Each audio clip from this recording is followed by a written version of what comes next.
Bismillah, elhamdülillah, və salatu və selamu alə Rasulillahi və bə'd.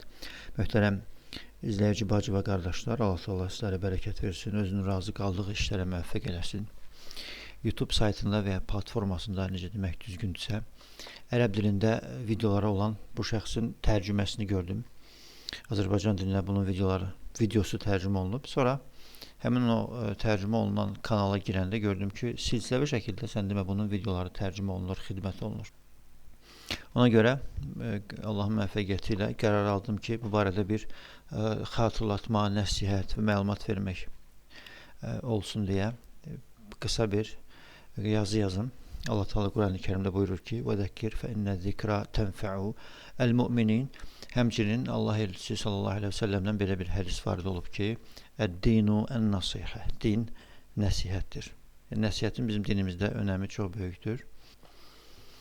Elm əhli qəti şəkildə bu cür insanların videolarının yayılması, xidmət olunması, yəni tərcümə olunması müəyyən dillə, müxtəlif dillərə və ölkələrdə yayılmasını doğru saymırlar. Çünki birincisi bu adam alim deyil və ya mötəbər şeyxlərdən sayılmır. Digər tərəfdən də bu insanın mənhəcində ciddi nöqsan və qüsurlar var.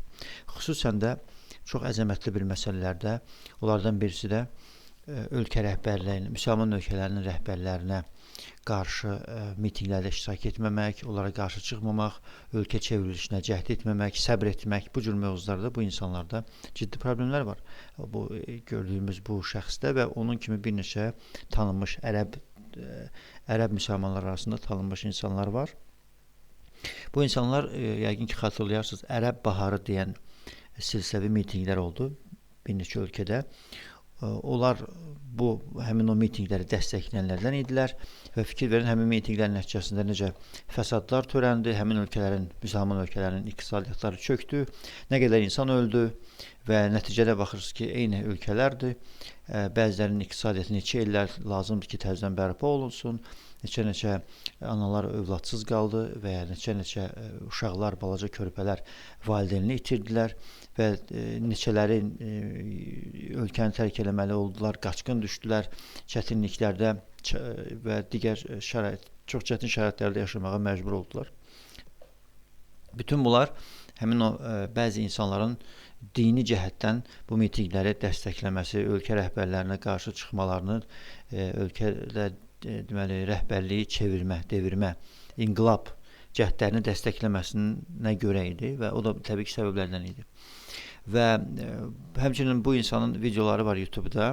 O kəslər ki, o alimlər ki, o şeyxlər ki, müsəlmanları mitinqlərdə iştirak etməməyə çağırırlar, ölkə rəhbərlərinə qarşı səbir göstərmək, itaət etmək və fitnələrə girməmək, bu cür çağırışlar edən alimləri, şeyxləri, bunlar cəmiyə və yaxud da ki mədxəllər adlandırırlar, cəmilər, mədxəllər və açıq-aşkar onlara qarşı kin və ikrahları hiss olunur. Amma digər tərəfdən azğın bidətçilər, çox ciddi dində problemlər olan insanlara qarşı isə görərsən ki, mülayim və səbirlidirlər. Hətta bunun çıxışlarının birisində var ki, deyir, mənim imam olduğum məsciddə çox azğın bir firqənin adını çəkir, bidətçi firqənin adını çəkir. Deyir, onlar belə bizlə yan-bayan namaz qılırlar.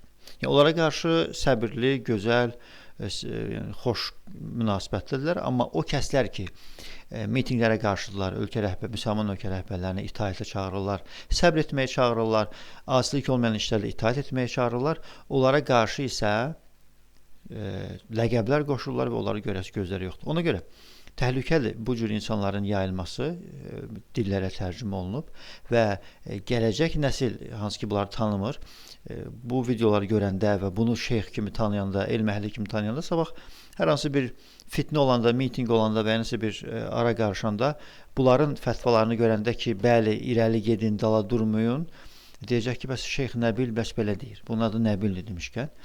Ona görə təhlükəlidir. Bu cəhətdən mən xatırlatma eləmək istəyirəm ki, bu cür insanların videolarını yaymaqdansa, mötəbər elm əhli, böyük alimlərin videolarını yaymaq doğrudur. Nəticədə həm savab qazanmış olur insanlar, həm də elm yayılmış olur, insanlar dua etmiş olurlar, həmin o yayana da, danışana da.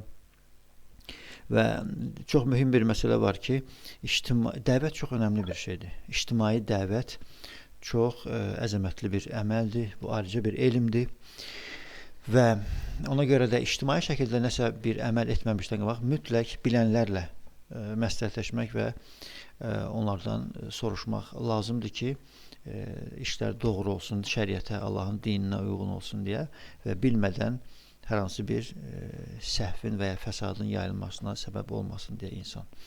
Bu qədər. Allah hamımızı xeyir işlərə müvəffəq eləsin və mötəbər alimləri, elm əhlini, elm tələbələrini qorusun, onların dəvətlərinə bərəkət versin. Allah ölkəmizi qorusun, ölkə rəhbərlərimizi qorusun, müsəlman ölkələrin rəhbərlərini, başçılarını qorusun, müsəlmanları haqq üzərində birləşdirsin, müsəlman rəhbərlərini özünün razı qaldığı işlərə müvəffəq eləsin və həmçinin xəstə olan, ac olan və çətinlikdə olan müsəlmanlara Allah təala kömək olsun və qarşıdan Ramazan gəlir. Ramazana gözəl şəkildə hazırlaşıb, gözəl şəkildə Ramazanı keçirənlərdən eləsin və bağışlanmış halda həmin mübarək aydan çıxanlardan eləsin. Velhamdülillahi Rabbil alemin.